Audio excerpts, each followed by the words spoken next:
Assalamualaikum warahmatullahi wabarakatuh. Pada kesempatan kali ini, saya akan menyampaikan materi informatika kelas 10, yaitu tentang sistem komputer. Baiklah, tanpa berlama-lama, langsung saja masuk ke materinya.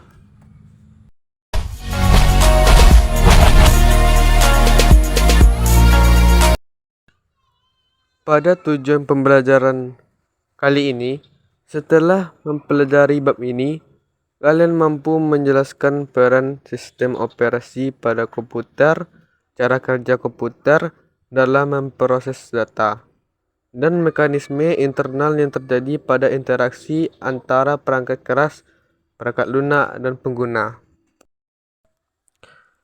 Pada era digital saat ini, banyak kegiatan kita yang bergantung pada peralatan komputer. Tahukah kalian bahwa komputer bisa membantu kegiatan kita karena adanya sistem komputer yang dibentuk dari komponen-komponen? Bagaimana cara kerja sistem komputer? Materi kali ini peta konsepnya adalah bahwa pada sistem komputer ada kolaborasi dalam sistem komputer, kemudian ada interaksi manusia dan komputer, lalu ada sistem operasi, dan juga ada komponen penyusun komputer. Kemudian pada sistem operasi ada dua, yaitu cara komputer bekerja dan multitasking. Dan pada komponen penyusun komputer ada jenis-jenis komputer.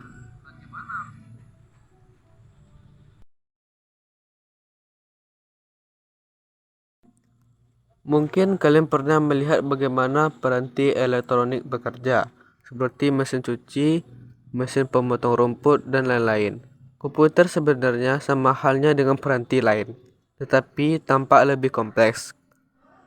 Pekerjaan yang dilakukan oleh komputer dilakukan oleh banyak komponennya. Komputer juga memiliki arsitektur, yaitu tatanan komponen yang dirancang oleh pembuatnya. Pada materi ini, kalian akan belajar lebih dalam bagaimana sistem komputer bekerja.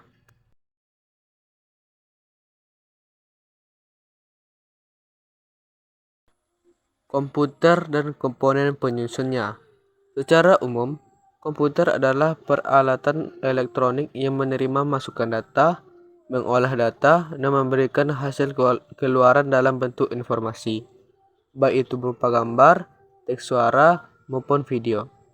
Secara sederhana, sebuah komputer menerima masukan dari peranti masukan, memproses masukan tersebut, dan menghasilkan output. Gambaran umum sebuah komputer adalah sebagai berikut, di mana data seperti teks, suara, atau perintah dari peranti masukan akan diproses oleh Central Processing Unit atau CPU untuk menghasilkan output berupa tampilan informasi, sinyal reaksi, dan lain-lain yang direpresentasikan melalui peranti keluaran. Sistem komputer. Sistem komputer terdiri atas beberapa bagian berikut. Yang pertama, perangkat keras atau hardware. Yang kedua, perangkat lunak atau software. Dan yang ketiga, pengguna.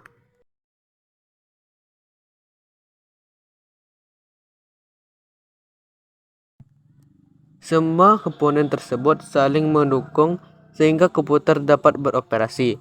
Perangkat keras komputer membutuhkan perangkat lunak agar komputer bisa dihidupkan dan difungsikan.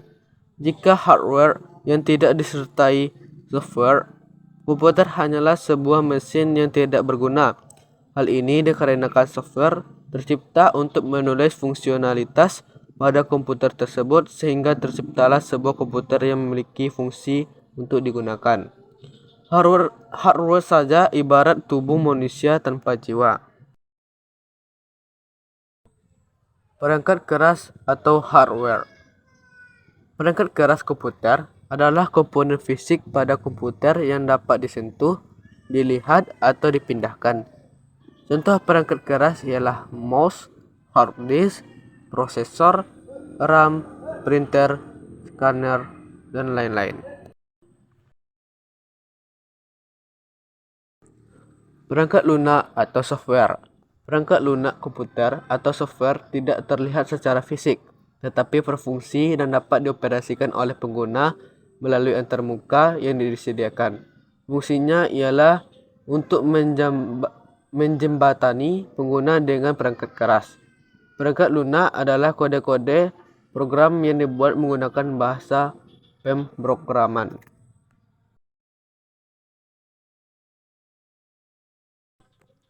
Kode-kode tersebut merupakan kumpulan perintah atau instruksi untuk menjalankan tugas tertentu sesuai dengan keinginan pengguna, atau untuk mengendalikan kerja perangkat keras. Jika sebuah komputer diibaratkan manusia, perangkat keras adalah otak dan perangkat lunak adalah pikiran. Contoh perangkat lunak ialah sistem operasi, aplikasi, dan lain-lain. Sistem operasi yang banyak dipakai saat ini adalah MS Windows, Mac OS, dan Linux. Sedangkan perangkat lunak lain yang menjadi sistem operasi ponsel pintar adalah Android. Pengguna adalah orang yang menggunakan atau mengoperasikan komputer. Pemahaman lebih lanjut tentang pengguna dapat ditemukan oleh materi dampak sosial informatika. Jenis-jenis komputer. Berdasarkan ukurannya, komputer terbagi menjadi beberapa jenis, antara lain mikrokomputer atau komputer mikro. Komputer mikro merupakan komputer yang memiliki ukuran paling kecil dibandingkan dengan jenis komputer lainnya dan menggunakan mikroprosesor sebagai CPU atau unit pemrosesan utama. Contoh dari komputer mikro antara lain Ultrabox, permainan konsol, telepon pintar, dan tablet. Karena ukuran yang kecil dan harga yang lebih murah dibandingkan dengan jenis komputer lainnya, komputer mikro paling banyak digunakan dalam kehidupan sehari-hari. Beberapa komputer bahkan dalam bentuk papan tunggal atau single board circuit (CBC) yang berukuran kecil. Misalnya, yang populer ialah Raspberry Pi dan Arduino.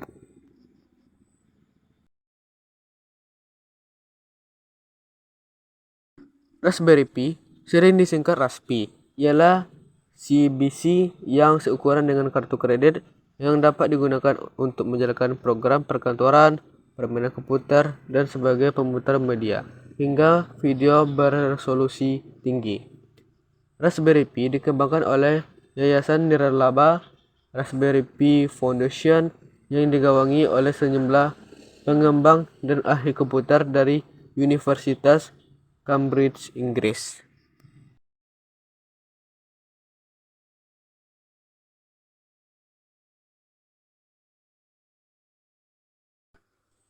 Arduino adalah platform elektronik open source berdasarkan perangkat keras dan perangkat lunak yang mudah digunakan, ditujukan untuk membuat proyek interaktif. Papan Arduino dapat membaca input dan menghasilkan sinyal output yang mengaktifkan motor, menyalakan LED atau lainnya. Arduino dapat diprogram dengan mudah karena kemudahan dan harganya yang murah.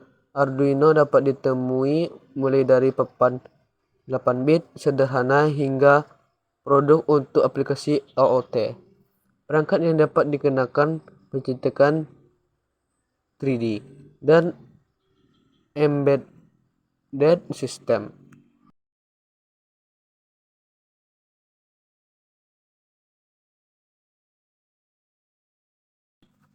Yang berikutnya, personal komputer atau PC atau komputer personal.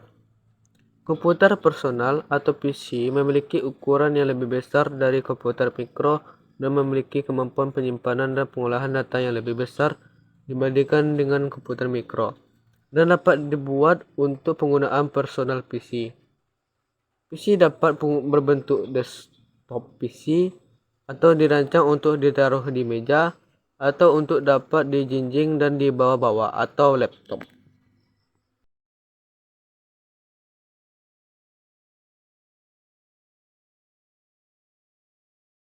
Mini PC.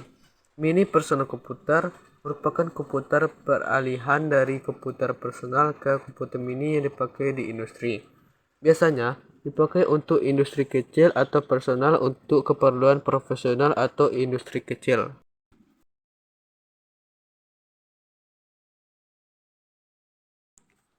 Mini komputer berbeda dengan komputer personal. Komputer mini berukuran lebih besar dan mempunyai kapasitas memori maupun pemroses yang lebih besar. Komputer mini dipakai menunjang kebutuhan pengolahan informasi perusahaan skala menengah. Saat ini, komputer mini kurang populer dan makin sedikit digunakan karena perusahaan lebih praktis untuk menyewa komputer di cloud yang memudahkan pemeliharaannya. Komputer mainframe. Komputer mainframe berukuran lebih besar dibandingkan dengan komputer dan biasanya digunakan oleh perusahaan-perusahaan besar sebagai server atau peladan. Superkomputer. Dibandingkan dengan komputer lainnya, superkomputer memiliki ukuran yang paling besar dan memiliki kapasitas pengolahan data dan kinerja yang paling kuat. Superkomputer memiliki kemampuan untuk melakukan triliunan perintah atau instruksi per detik yang dapat dihitung dalam FLOPS atau floating point operation per second. Sama seperti mini komputer dan mainframe, pengguna ke superkomputer biasanya ialah perusahaan atau organisasi besar. Misalnya NASA yang menggunakan dalam meluncurkan dan mengendalikan pesawat dan roket.